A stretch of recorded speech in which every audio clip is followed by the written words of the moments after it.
ஒரு காலத்தில் பழங்குடியின மக்களின் பிழைப்புக்கான வழிமுறை இன்று உலகம் முழுவதும் விரும்பப்படும் சுவையான உணவாக வளர்ந்துள்ளது.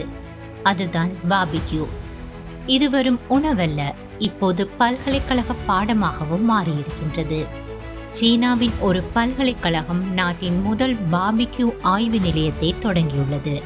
பாபிக்யூ என்ற சொல் சீன கலாச்சாரத்தில் மிகவும் பழமையான ஒரு சமையல் முறையை குறிக்கின்றது. இது சீனாவில் பல மில்லியன் டாலர் மதிப்புள்ள வணிகமாகவும் உருவெடுத்துள்ளது. இப்போது அதையே ஒரு கல்வி பாடமாகவும் கற்றுத்தர தயாராகி வருகின்றது சீனா. அடுத்த 3 ஆண்டுகளில் 1000 பேருக்கு பாபிக்யூ கலைஞர்களாக பயிற்சி அளிக்க திட்டமிடப்பட்டுள்ளது. மாணவர் சேர்க்கை அடுத்த ஆண்டே தொடங்கும். ஒவ்வொரு ஆண்டும் 50 முதல் 100 பேர் வரை சேர வாய்ப்புள்ளது. ஆனால் இந்த பார்பிக்யூ முறையின் வேர்கள் எங்கிருந்து தோன்றியது தெரியுமா? பூர்வீக அமெரிக்காவின் மத்திய மற்றும் கரீபியன் பகுதிகளில் வாழ்ந்த பழங்குடியினர் இறைச்சியை நீண்ட நாட்கள் பாதுகாக்க சூரிய வெயிலில் காய வைத்தார்கள். ஆனால் காய்ந்த இறைச்சியில் பூச்சிகள் புகுந்துவிடும் அபாயம் இருந்ததால் அதை தவிர்க்க சிறிய தீ மூட்டி புகையை உருவாக்கி அந்த புகையில் இறைச்சியை மெதுவாக காய வைத்தார்கள். இது பார்பகோவா என அழைக்கப்பட்டது. அதில் இருந்துதான் பாபிக்யூ என்ற சொல் பிறந்தது. பின்னர் ஐரோப்பியர்கள் அமெரிக்காவை அடைந்த போது இந்த வித்தியாசமான சமையல் முறையை கண்டு ஆச்சரியப்பட்டனர்.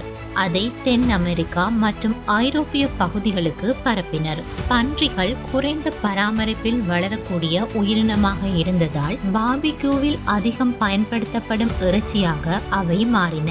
நீண்ட நேரம் மெதுவான புகையில் சமைக்கும் இந்த உணவு குறைந்த செலவில் அதிக சுவையுடன் கிடைக்க தொடங்கியது. திருவிழாக்கள், கூட்டங்கள், பெரிய விழாக்களில் இந்த பாபிக்யூ பிரபலமடைந்தது. அதன் பின்னர் நாடு விட்டு நாடு பன்றி இறைச்சியுடன் தொடங்கிய பாபிக்யூ பின்னர் மாடு, ஆடு, கோழி, வாத்து, மீன் மற்றும் காய்கறிகள் என பல வகைகளில் உருவெடுத்தது.